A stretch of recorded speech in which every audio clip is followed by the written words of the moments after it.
in that particular segment, yung nilift ko na excerpts, maliwanag yung sinabi niya na talagang ginamit niya yung intelligence funds para patayin lahat, sabi niya. Tapos yung mga uri ninyo, probably referring dun sa mga aktivista, pinatigok ko talaga. Sabi niya, yan ang totoo. So kumaga the video will speak for itself. At tapos itong significance niyan.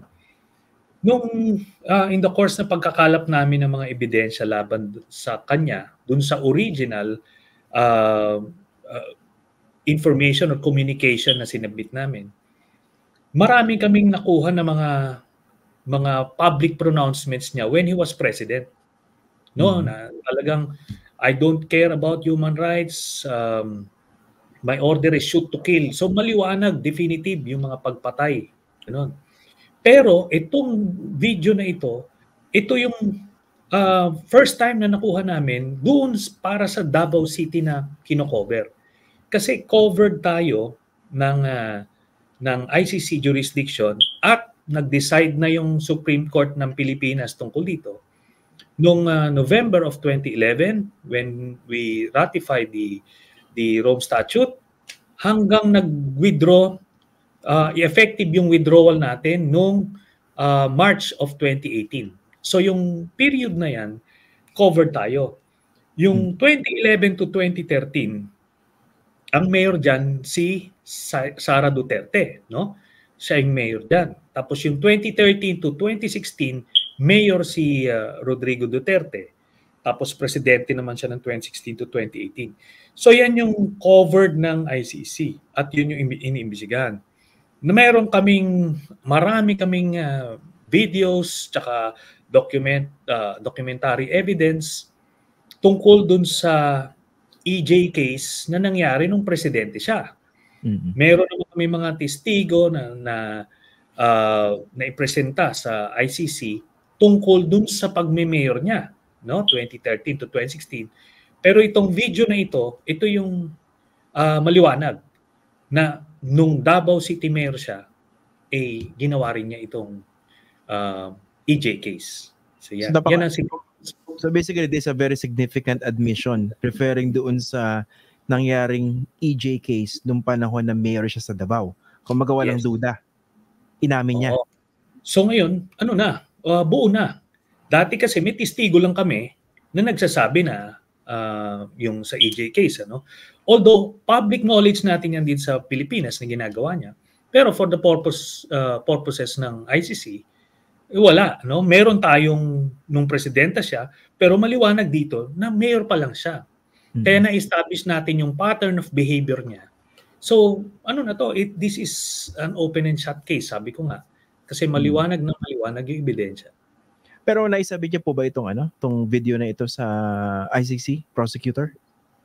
Yes, nasubmit na po natin yan sa ICC at tinanggap na po nila. Kailan po ito na-submit? On the day na inilabas natin yan, na nilabas ko yan sa public, doon na mismo, same day, pinadala natin. Sa tansya ko po ay hinog na ito. They have everything they need. So we'll just have to wait kung kailan yan. Pero hinog na yan at this point in time kasi we filed it nung around June of 2017. So more than 6 years na ito. Kaya yun. Base ba rito sa mga nakalap ng ebidensya doon sa final nyo na information or submission noong 2017, sino ba yung tumbok ng inyo, yung basically yung gusto nyo makasuhan at mapanagot dito sa tinatawag yung crimes against humanity bukod po kay President Rodrigo Duterte? Okay. Bali, dalawang listahan yan. Kasi yung una, yung kay Attorney Jude Sabio, the late Attorney Jude Sabio. So we were working closely with him. Siya yung nag-file. Tapos yung sa amin, supplemental communication. May listahan doon. Yung mga police officers na involved, na mga na-identify. Tapos may mga ilang political personalities. Pero After that, nagkaroon na nag-start na ng preliminary examination yung ICC nung February of 2018 ay nag-start na sila ng pag-research nila ng sarili nila, nag-imbestiga na sila ng sarili. So lumaki. So hindi na namin alam kung sino talaga yung i-issuehan ng warrant eventually. Meron din kasing mga personalities na i-issuehan ng what's this? Summons. Yan. Pagpapaliwanagin sila, no? Pagpapaliwanagin sila kung sila ay sangkot, paano nila didepensahan yung sarili nila. Kaya nga nabalitaan din natin diyan na isang sa ni-report ay kasama si Vice President Sara Duterte doon sa baka i-issuehan ng summons. Kasi siya, no? She was the mayor from November 2011 up to June of 2013. Na tayo noon, member na tayo ng ICC noon. Kaya yung mga panahon na yon na may EJK sa Davao ay covered pa rin yon. So baka, I'm not saying she will be issued summons, pero baka issuehan din siya ng summons. Yung dating police chief ng Davao na naging PNP chief tapos naging senador, si Bato de la Rosa. Kasama ba siya sa mga dapat kasuhan dito? Automatic na yun siya, no? Siya yung nag-implement. Ang nangyari, nag-policy pronouncement si Duterte na patayin, kill, di ba? Gano'n ang pronouncement niya. Tapos in-execute ng kanyang PNP chief.